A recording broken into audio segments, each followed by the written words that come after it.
sais pas pourquoi, mais enfin, vous voyez, tout ça, ça sert à rien le caprice. Vous voyez, ça fait pas avancer la machine.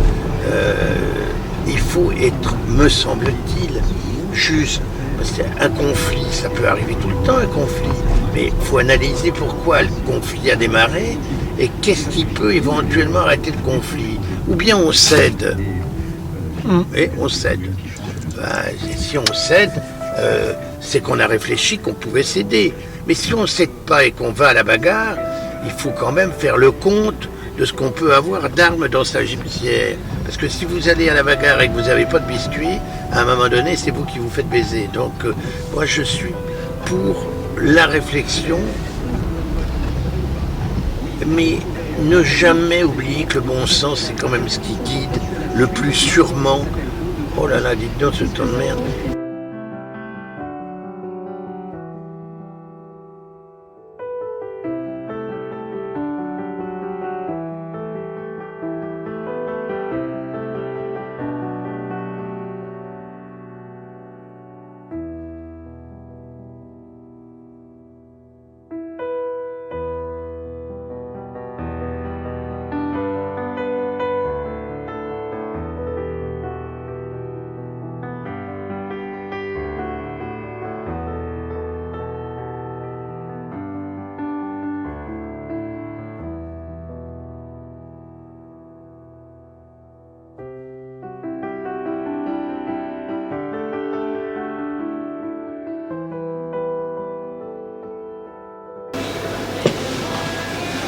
Vraiment me faire choper sur l'autoroute avec Il n'y a rien. Il n'y a rien. De 20 litres de raie quand même, ce serait franchement trop con. Se faire choper avec un vin de bien, mais ça, pas exagéré quand même.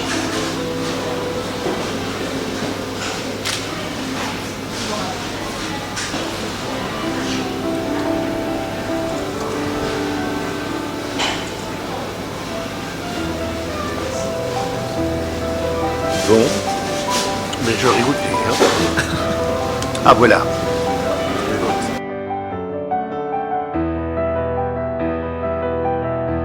Ça c'est bon. Ça je peux vous dire que pour ce prix-là, Ouais, ça fait quelques années qu'on le fait. les seconds vins de Château Jonquer, c'est bio depuis 30 ans. C'est remarquable. On l'avait déjà.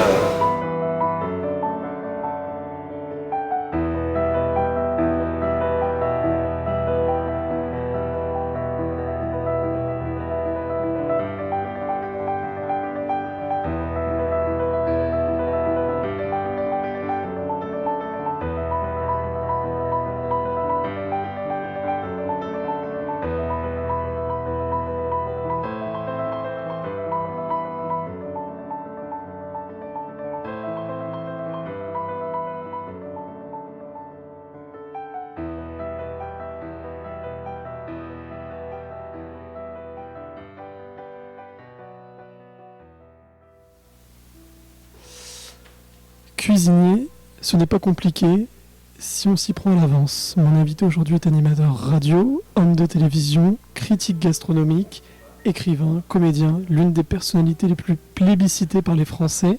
Il est l'auteur d'une 40aine de livres, vous l'avez reconnu, c'est Monsieur Coff, Jean-Pierre Coff. Bonjour, comment allez-vous ? Ben, ça va, le nerf de la Rochelle est très agréable, hein, alors ça va bien. Depuis toujours, votre combat, c'est d'éduquer les consommateurs. Avez-vous vu du changement depuis toutes ces années ? Alors, je pense que ce serait terriblement prétentieux que d'affirmer qu'on peut changer le comportement des consommateurs. Je trouve que ça évolue.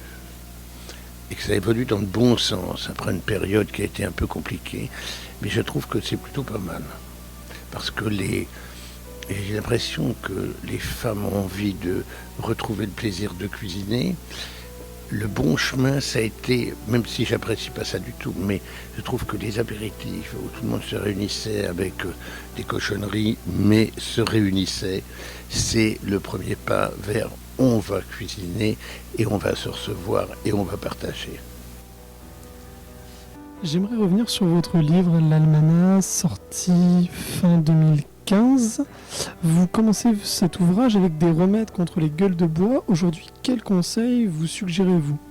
Alors, je commence pas par systématiquement par les gueules de bois pour prétendre que tous mes lecteurs boivent. C'est que le livre commençait le 1er janvier. Alors, le 1er janvier, c'est en général le jour où on a la plus grosse des gueules de bois.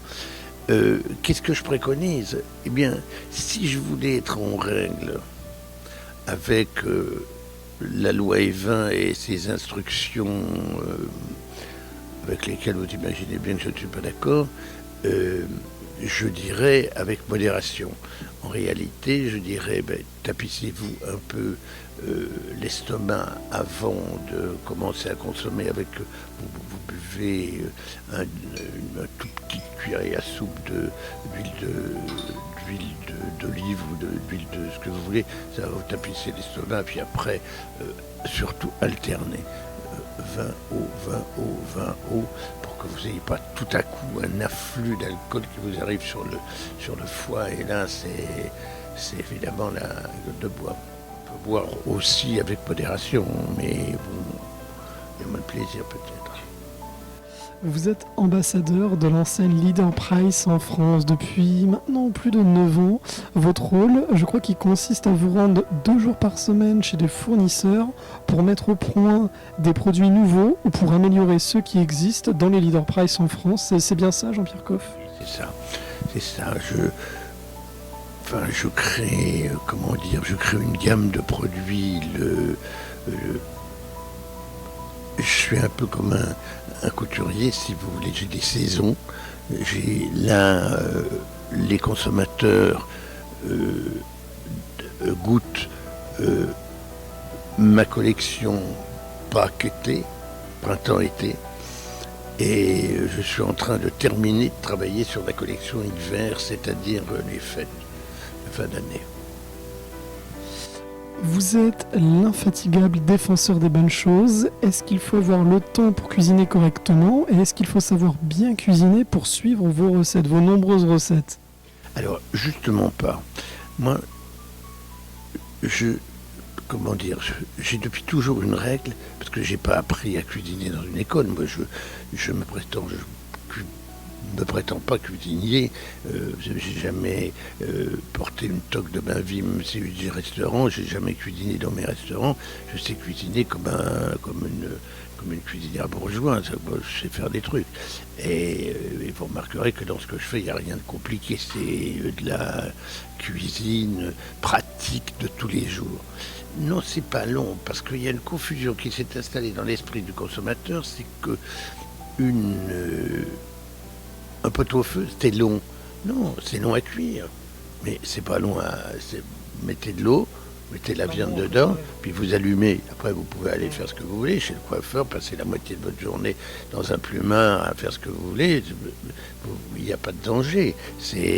Ça met longtemps à cuire, mais ça met pas longtemps à se préparer. Un bourguignon, c'est pareil. Ça se fait en 2 jours. Vous mettez à mariner et ensuite vous mettez à cuire. Mais ces périodes-là sont extrêmement courtes. La lecture du livre d'une recette de cuisine, pour moi, ça doit se faire en 2 temps. Vous la regardez, vous la lisez. Premièrement, elle vous met en appétit ou pas. Si elle vous met pas en appétit, c'est pas la peine. Vous allez l'arrêter. Vous n'allez pas prendre votre pied à faire ça. Donc, allez-y. Si ça vous plaît, vous y allez. Sinon, ne le faites pas. Et quand ça vous plaît, relisez bien les ingrédients et préparez tous les ingrédients sur la table pour que vous n'ayez pas à perdre du temps à cavaler. Ah, j'ai oublié mon truc, tiens, c'est dans le placard, où il est, c'est quel placard, je ne retrouve plus le safran, merde, qu'est-ce que j'en ai fait, ah, je ne peux pas pour faire mon plat, j'ai pas de ça. Vous voyez, ce temps perdu est un temps qui est inutile et qui ne s'attrape pas. Une fois que vous avez tous les ingrédients, vous vous y mettez, et si la recette est bien faite, mais il faut bien savoir qu'écrire une recette de cuisine, nous, les auteurs de livres dits gastronomiques, enfin des livres où il y a des recettes, on n'est pas considérés comme des écrivains. Hein. On est le bas de gamme dans la hiérarchie des livres de cuisine. C'est comme si on faisait des livres à colorier, quoi. On n'a pas de mérite. Et néanmoins, j'aimerais bien qu'un de ces auteurs un peu prétentieux qui se moquent des gens qui font des livres de cuisine essaie de rédiger une recette. Une recette, c'est la ménagère ne doit pas se tromper. Elle va dans l'ordre, précisément. Elle fait exactement ce qu'on lui dit et à l'arrivée, elle a exactement ce qu'elle espère. C'est ça une recette de cuisine. Et je vais vous dire, moi je l'ai fait toujours expérimenter mes recettes de cuisine par quelqu'un à côté de chez moi, une voisine qui ne sait pas cuisiner du tout. Je lui dis, tiens, vous pouvez me faire ça s'il vous plaît. Je lui donne les ingrédients. Si elle réussit, c'est qu'elle a bien fait. C'est à la portée de tout le monde de faire de la cuisine. C'est pour ça que ça m'agace de voir des jeunes femmes ou des jeunes gens qui s'obstinent à aller acheter des plats tout près, alors que c'est tellement simple à faire. Je ne devrais pas dire ça puisque j'en fais pour Leader Price, mais enfin, je suis lucide quand même. Justement, Leader Price, c'est la raison de votre venue aujourd'hui à La Rochelle. Oui. Vous parliez des plats tout prêts, vous parliez aussi que donc vous participez à l'élaboration de certains plats chez Leader Price. Moi, j'ai envie de revenir un peu dans cette... Ouais. Tous les plats, oui, mais alors, vous allez voir, petit à petit, j'entraîne la ménagère vers un petit travail pour elle. Parce que de plus en plus, je fais des plats surgelés, on est d'accord, mais qu'elle doit mettre au four et dont elle doit surveiller la cuisson. Donc, si vous voyez, par exemple, quand je fais une tourte, comme là, on fait une tourte à l'agneau pour Pâques, c'est une tourte qui est blanche, enfin, elle n'a pas cuit du tout. Donc, elle va être obligée de le mettre dans le four, donc elle va lire le mode d'emploi. Or, le drame des ménagères actuellement, c'est qu'elles ne lisent pas les modes d'emploi. Alors, évidemment, souvent c'est raté, mais parce qu'elles ne lisent pas, elles font réchauffer n'importe comment, alors qu'il y a des règles de réchauffage. J'ai envie de revenir, on fait une petite parenthèse quand même sur Une vie de Coff. Cet ouvrage... C'était la page 3, non. Je l'ai déjà lu, mais j'ai remis le marque-page au début pour le relire. Je rappelle, pour ceux qui sont à La Rochelle, vous pouvez retrouver cet ouvrage dans votre espace Cultura. Et, attendez, si vous avez envie de relire, ou si vous n'avez pas tous les ouvrages de Monsieur Coff, vous allez à Cultura, vous demandez, voilà, je pense notamment aux recettes que vous avez préparées pendant des années à Vivement Dimanche, oui. Ce fameux livre qui est exceptionnel. Et bien voilà, ça peut être une idée de cadeau, une idée bien cuisinée, c'est important. Donc voilà, Une vie de Coff, je voulais quand même signaler cet ouvrage, Cultura La Rochelle. Monsieur Coff, j'ai une petite question, peut-être plus personnelle. Le jeune Jean-Pierre Coff qui vous regarde, qui a envie de manger, vous lui diriez quoi aujourd'hui, le tout jeune Jean-Pierre Coff? Ah, le tout jeune Jean-Pierre Coff, il n'aurait pas la chance d'avoir... Alors, le tout jeune Jean-Pierre Coff, d'abord, il faut savoir que il a vécu la guerre. Donc là, il n'était pas dans cette abondance dans laquelle nous vivons maintenant, même si c'est une abondance un peu trop coûteuse. Mais la guerre a permis au jeune Jean-Pierre Coff de manger à sa faim avec rien. Et je ne dirais pas aux jeunes à qui je voudrais donner un conseil, prenez un couteau, allez sur un terrain de football et ramassez des pissenlits. Mais c'était ce qu'on faisait avec ma grand-mère. Je dirais à un jeune de maintenant, pourquoi est-ce que, alors que vous avez autant de goût, autant de possibilités gustatives dans la bouche, pourquoi est-ce que vous vous obstinez à bouffer? Je dis bouffer, parce que vous méritez mieux que bouffer, les jeunes, vous méritez de manger. Mais pourquoi est-ce que vous obstinez à bouffer les McDo? C'est toujours le même goût, c'est toujours la même chose. Enfin, vous voyez bien qu'on faisait arnaque quand même, il y a 70 grammes de viande dans un bout de pain qui est bourré de sucre. On ne vous encourage pas à avoir une ligne de jeune homme avec ça. On vous encourage à devenir gros, obèse, etc. Donc, essayez de manger proprement. Apprenez vous-même à manger, c'est tellement simple. Ne serait-ce qu'un beefsteak, ne serait-ce que votre viande hachée, faites-la au moins hacher par le boucher, puis retournez-la chez vous, plutôt que d'aller la manger dans un bout de pain, dans un endroit sinistre. Et c'est à ce moment-là que je dis, arrêtez de nous donner de la merde et arrêtez de manger de la merde, n'est-ce pas Jean-Pierre Coff? Alors oui, je dis ça 20 ans plus tard, je dis oui, parce que c'est ce que si vous voulez, et le jeune Jean-Pierre Coff et le vieux Jean-Pierre Coff que vous avez en face de vous là, c'est finalement le même mec.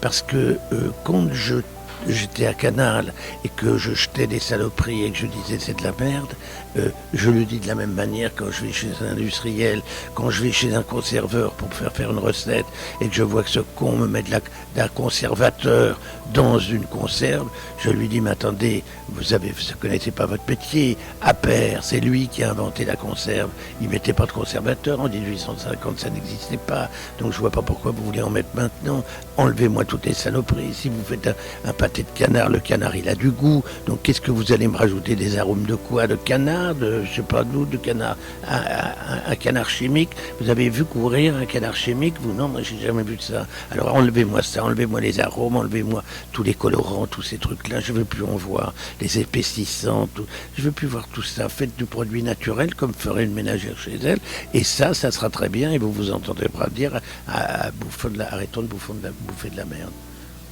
Avant de se quitter, parce que toute bonne chose a une fin, moi j'aimerais un petit peu connaître vos projets par la suite. Je sais que votre entourage nous a dit qu'un livre actuellement allait sortir à l'automne. J'aimerais savoir si on aura la chance de vous revoir à la télé, dans une émission. Non, vous savez, j'ai quitté Drucker. Michel ne m'a pas demandé de partir, c'est moi qui lui ai dit que je voulais m'en aller, parce que j'ai fait 10 ans de télé. J'ai toujours fait 10 ans quelque chose sur une durée de 10 ans. J'étais 10 ans à France Inter, ou alors là c'est eux qui m'ont viré, mais ça m'empêche pas de les écouter.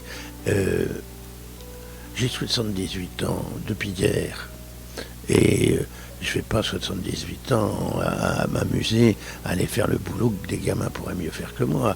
Il y a des tas de types de 25, 30 ans, ou même de 20 ans, qui ont des idées, qui sont malins, qui auront une envie pressante de faire de la télévision, et moi j'en ai plus envie, non pas les contraintes me dérangent, rien du tout, j'ai envie d'écrire. Alors, j'ai envie d'écrire, pourquoi ? Parce que j'ai envie de transmettre ce que j'ai mis 50 ans à apprendre. Voilà pourquoi je ne veux plus faire de télé. Je fais encore de la radio de temps en temps avec mon copain Ruquier aux grosses têtes, mais c'est pour me distraire. Quand vous avez écrit pendant 8-10 jours, là vous allez faire le con pendant une matinée, ça vous change la tête. Eh bien, avec un petit peu de retard, joyeux anniversaire Jean-Pierre Coff. Je souhaite bon anniversaire, mais c'est passé maintenant. Oui. Bon, plein de bonnes choses. Et puis, avant que vous quittiez La Rochelle, on vous a fait, alors c'est pas grand-chose, mais un petit mug personnalisé. Oh, c'est gentil. Voilà, un petit mug personnalisé. Ah, c'est bien ça. Ah, je suis très touché. Comme ça, quand vous prendrez votre café, votre chocolat, je sais pas ce que vous prenez le matin. Je penserai à vous tous les matins, mais voilà. C'est pas con comme idée pour se rappeler aux souvenirs des copains, c'est bien. Et ben, je vous remercie infiniment, ça me touche beaucoup d'être gentil. Et je rappelle que M. Coff, quand même, décoré par la Légion d'honneur, par le président. Alors on finira sur une note, c'est quand même un signe, ce n'est pas rien comme décoration. Oui, il a dit que j'étais la papy de la nation, puisque je suis pupille de la nation, donc il a fait un jeu de mots. Et ça va peut-être vous paraître très naïf de ma part. J'ai pris ça avec beaucoup d'émotion, parce que j'ai pensé à mon parce que j'ai aussi le mérite agricole. Et je me disais, mais quelle injustice, pourquoi est-ce que moi j'ai ça, alors que mon grand-père, qui a été à quatre pattes toute sa vie, jusqu'à 90 ans, à faire ses radis, à m'apprendre des trucs, à essayer d'être le meilleur maraîcher de Lunéville, et ce type-là n'a jamais eu de respect, jamais eu de considération de la part de personne. Et moi qui ne fais que donner des conseils, finalement, j'ai des mérites. Est-ce que je mérite les mérites ? Voilà la question. Je vais laisser le choix à nos internautes d'y répondre. N'hésitez pas. Jean-Pierre Coff, merci beaucoup pour cet entretien. Plein de bonnes choses. Et puis à très vite sur La Rochelle. Oui, à bientôt. Oui, j'espère bien. Ou alors venez dans mon coin aussi. C'est pas toujours moi qui me déplace. Ah oui, vous avez fait l'effort de venir. Donc maintenant, oui, c'est vrai, vous avez raison. On va venir à vous. Vous verrez mon jardin. On va partager. Vous voyez, là, on a un café. C'est un peu triste. Venez, on va partager. C'est à table qu'on partage la vie.